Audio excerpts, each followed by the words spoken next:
Good morning, sir. I'm with the Father, this in Film 4, Block B. I'm here to tackle forensic ballistic. Forensic ballistics are ballistics, from the Greek word balin, which means to throw. It's the science that deals with emotions, behavior effects, and of projectiles, such symbolic gravity bombs, rocket, or light science on art of designing and hurling projectiles so as to achieve the desired performance. A ballistic body is the body which is free, behave, and beautified in appearance, control textures by the applied conditions, synthesis, or the forces as by the pressure or gases in the gun, by reflecting or in a barrel, by gravity, by temperature, or by the air particles. It means, sir, ang basic study of bullet or projectile, sir. Kung unsa yung mga proseso ay ang bala naka-hit target. Dayon, sir, ang ballistic, sir, is subdivided into four, sir. First, sir, internal ballistic, the study of the process originally accelerating the projectile. For example, the passage of the bullet through the barrel of a rifle. Sa diyan sa internal ballistic, sir, ang kung yun sa projectile pag-agi sa barrel, sir, dikan sa rifle. Ang traditional ballistic, sir, is next, sir, sa traditional ballistic, sir, is the study of the projectile behavior when lives in the body. Ay pag-studyhan po sa traditional ballistic, sir, nga ang projectile, sir, ang bala ni agi na o ni gawas na o ang hard ball, ang ball. That means, sir, isang itong hard objects or projectiles. Ang bala, sir, ang usawas, sir, ni agi na sir, sa bangag, sir, sa pare, sir. Sa diya po niya ang external ballistic, sir, study of the passage through the suspension of the air canopy, sir. Ang external ballistic studyhan po niya ni sir, nakapokus, sir, sa pag-agi ay pag-travel sa bala, sir. When in terms na nigawas sa barrel, so studyhan na po din sa external ballistic ang traveling sa bala, sir. Then internal ballistic, sir, is the study of the interaction of projectile with its target, whether that be flesh for a hunting bullet, steel for an anti-tank round, or even for non-slug for an industrial slug is capture, sir. Kaya so, sir, isa din na po niya sa terminal ballistic.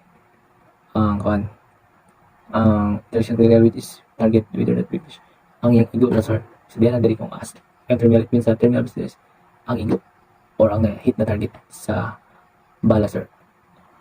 So, ano, sir? Ang ballistic, sir, is the ballistic, sir, is the science itself because it will involve the systematic knowledge, research, and develop, training, experience, and education of those who pioneered in this field, sir. Technically speaking, sir, it refers to the science of firearm identification, which involve the scientific examination, sir, of the ballistic exhibits such as fired bullet, fired shells, and fired arms, and allied matters of use in crime. So, through the ballistic, sir, we can determine what gun they used to commit the crime with the use of rifle, sir, shotgun. So, any kinds of rifle we can determine through the ballistics. We can determine through the ballistics what kind of bullet they use. Through ballistics, sir, we know that what are the difference of every bullet, or what is the difference of every bullet's made of. Next, sir, is the ballistic theory, sir. Ballistic theory, sir, is the science study of the population and motion of the projectiles, such as bullets, artillery, shells, rockets, and the guided missiles. Also include the study of the destructive action of such projectiles. The drag of projectiles moving head on is now usually divided into three parts. First is the bomb resistance due to air pressure and head of the projectiles. And ballistic theory, sir, is nag-studies sila sa bow resistance, skin friction, o base drag. Kaning bow resistance, sir, is kaning siyang due to the air pressure and head of the projectile. Next, sir, is the skin friction caused by the friction of air moving along the middle portion of the body. This drag is due to the under the pressure of disturbance of the air behind the base. Next, sir, is interior ballistics. Ang interior ballistics, sir, is study of motion, sir. Projectiles in the gun barrel, the time during which the projectile is induced by interior ballistics is very short from the release of the firing pin. For the moment, the sound of the shot can be heard in leaves the muzzle occupied only about 0.1 seconds in a modern rifle. Interior ballistics involve ignition of the primer, flame introduced, combustions of the gunpowder, energy that is generated, force pressure development, velocity of the bullet from the chamber and to the muzzles, rotation of the bullet, engraving of the cylindrical surface of the bullet, that is the 8 kinds of interior ballistic involved, sir. The related of the interior ballistic, sir, is katong action, sir. Action is the term of referring to the mechanism of the firearm, sir. It means, sir, ang reaction sa saka answer sa saka firearm in terms of may duka, sir, sa may action sa may impact, sir. Burning rate is the ability index for the quickness the burning relations into gas, sir. So burning rate, sir, is tungkol sa kapaspas sa pag-burn sa gas, so makumbos sila og fire. Then box density is the ratio of the weight of the given volume of the powder versus the weight of the same volume of the water, sir. So sir, is the chamber pressure, sir. The pressure designated within the chamber, erroneously called Ritchie's pressure. Charge weight to bullet weight ratio, sir. This is the ratio, sir, with weight of the powder charged to the weight of the projectile. Elimination, sir, is katong chemical of molecules into gas, sir, instead to solid to cause the high explosive to insert the full power of shock. The speed of detonation varies is the different explosive, but it is as high as the 7,000 yards in a second. So it means, sir, isugod na, sir, kung saka usog ang buto sa gunpowder, sir, as a puzzle, sir. Kaya niya sa 7,000 yards, sir. So sir, energy, it is the pressure of the foot-pounds, and the foot-pounds means the amount of energy which would be capable to lifting a weight of 1 pound through a distance of 1 foot. Develop the block actions, the type of the actions which block rises and the forces vertically in cuts in the receiver sidewalls, never actuated as a rule. Muna siya, sir, ang energy. Expansion ratio, sir, is itong the ratio of the capacity of the powder chamber plus more ingredients or water to the capacity of the powder chamber in the grains of water. So next, sir, is the foot pound. Foot pound is the amount of work required to raise 1 pound and 1 foot high against the force of the gravity. So number 10, sir, is foot second velocity expressed in the foot per second, sir. Number 11, sir, is gas, a fluid resulting from the combustion of a gunpowder with a relative great expansion and spontaneous tendency. Number 12, sir, is hang fire, occur with the cartridge fails to explode on time of delay in firing. Masang hang fire, sir. Knocking power, the power of the bullet which deliver a very heavy paralyzing blow that put the victim down and made it recover if the wound inflicted upon is not fatal. Load density, sir, is katulad yung number 14 is density, the ratio of the weight of the powder charged to the capacity of the powder chamber. It is usually expressed as the ratio of the charged weight to the capacity that the powder chamber's grains of water. Generally, sir, the more fully the powder charge fills the case, the more consistent and accurate the load will be. On the other hand, if the loading density is too low, too much free space is the case, it can cause erratic ignitions, change in the pressure curve, moving the bit towards a muscle, or everly rapid burning. Donation of the powder charge, one reason manuals, this minimum or starting loads. Number 15, sir, misfire, totally failure of a cartridge or discharge. This different from the hang fire, which merely a delayed combustion, while misfire a complete failure aim to start the combustion. Number 16, powder chamber capacity as the with most interior ballistic capacity measurement. This is usually expressed in grains of water. It's determined by measuring the weight of water that fire from this firearm can contain with a bullet seated. So it's normal to note that this varies with divide bullets or seating dips, as well as the dimensions of the chamber and the brand of case. Pressure. Number 17, pressure, outward pulse of the gases from the powder, combustions against cartridge, case chamber, and bore. 18, sanction density, the ratio of the bullet weight in the pounds to its diameter. 19, sir, PSI pound per square inches. It is often designated as the PSI.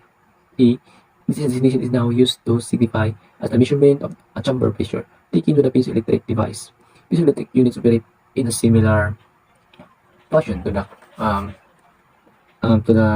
copper crusher units, but use the reasonable crystal crusher that changes in the electrical properties in the response to pressure. When connected to suitable recording equipment, the entire pressure pulse history can be recorded or delayed. The peak pressure recorded by the piezoelectric speed device usually reads about 5,000 psi higher than the figure determined by the copper crusher method. Number 19, sir. Number 20, sir, recoil, the equal and opposite reaction of the gun against the forward movement of the bullet during the explosion. Recoil, sir. 21, sir, is the residual pressure, that pressure is remaining in the chamber after the bullet has left the barrel, sir. Moto siya ang residual pressure, sir, ay number 21. Next, sir, is the interior ballistic. Interior ballistic, sir, deals with the motion projectiles from the time they leave the muzzle of the firearm to the time they hit the target. The flight of the most bullet or projectile does not exceed 30 seconds at the maximum range, which for almost any firearm is obtained an elevation of about 33. First is condition, refers to the natural laws. Next is velocity, speed per unit of time of aim. Example, sir, X15 is, ang kaya sa M16, sir, is 3,300 feet per second, sir. Then, next, sir, is energy, the fatal equivalent of an bullet. Yan, sir, ang gigamit nga kusog or sa kusgon ang sa bullet, sir. Yaw, sir. Next is yaw, the unstable rotating motion of bullet, sir. Next, sir, is the gyroscopic action, refers to the stillness of its rotating motion and attain its higher momentum of stability in the flight and penetrating power, sir. Muna siya ang gyroscopic action, sir. Next, sir, is katong concept, ang further external, sir, ballistic series. Ito refers to the attributes and movement of the bullet after it has left the gun muzzle. It includes muzzle blast. Muzzle blast is the noise created at the muzzle point of the gun due to the sudden escape of the expanding gas coming into contact with the air in the surrounding atmosphere at the muzzle point. Number 2, sir, is the muzzle energy generated at the muzzle point. Number 3, sir, is the trajectory, the actual curve path of the bullet during its flight from the gun muzzle to the target. The following are the kinds of trajectory: straight horizontal line or parabola-like flight, vertical drop. Number 4 is range, the distance between the muzzle point at the target. Accurate effective range, the distance within the shooter has control of his shot, meaning he can place his shot at the desired spots. The third, sir, is the maximum range, the farthest distance that's... Number 4, sir, is range, the straight distance between the muzzle point and the target. Accurate effective range, the distance within the shooter has control of his shots, meaning he can place his shots at the desired spots. The sir, is the maximum range, the farthest distance that the projectile can be propelled from the firearm. Then, while the range at which is the ordinary pistol and revolver are supposed to be effective in only 50 to 70 yards, all of them can send their bullets much farther than that and are capable of inflicting fatal wounds of distances up to 1 mile, depending on the caliber and gunpowder content. It means, sir, ang kaya mabot sa revolver, sir, is 50 to 70 yards siya. But naiuban mabot sila, sir, og 1 miles. But depending ko na siya sa gunpowder. Example, sir, kung ang gamit ako, sir, is M16, di mas like yung mabot, diba, sir, kay long barrel and stagan po nang yung kargada nga gunpowder, sir, or surut nga gunpowder. Sunod, sir, is the velocity. Velocity is the rate of speed of the bullet per unit of a time. Suppose, sir, long barrel rifle up to 3,000 yards, so accurate range at its height, so mass velocity of 1,000 to 4,000 feet per second. Means, sir, all. Ang velocity, sir, it stocks the speed and the bullet per unit, or speed and the bullet per unit of time. It means unsa ka kusog, dili makita nimo ang unsa ka kusog o unsa kalayo ang maabot sa saka rifle, sir. Example, sir, the bullet with rifled weapons spin at 2,300 revolution per second. But over the first few yards, the trajectory distance or some trajectory distance varies with the weapons. Their flight is slightly unstable na. So, ano siya makayo? Paglayo sa kayo. The ends of that projectiles over before it speaks up the smooth flight path. This phenomenon is called, there, sir. It's called talwag. Talwag, sir, it is the considerable important variation gunshot wounds. A bullet with the talwag does not strike its target clearly. It means, sir, kaning talwag, sir. Talwag means loose bore. So, dili juga kayo ni shot wounds, no? The considerable importance is evaluating the gunshot wounds and the bullet with the load does not strike in target clearly. Muna siya ang loose bore. Then, kung tirahan ka sa tirahan mo ang sa target mo sa ulo, na tiil. Tirahan mo sa tiil, na ulo. So, muna siya, sir, kay loose bore naman. So, wala hibuot lang po siya, tataka na lang. Next, sir, is the air resistance. Resistance is encountered by the bullet while in flight. And number 7 is the pull of gravity, downward action of the bullet while in flight. Number 8, sir, is the penetration depth of entry on the target. So, that's all, sir. That's all you giving us. That's all we tackled last time in this case, sir. Once again, sir, thank you and good morning.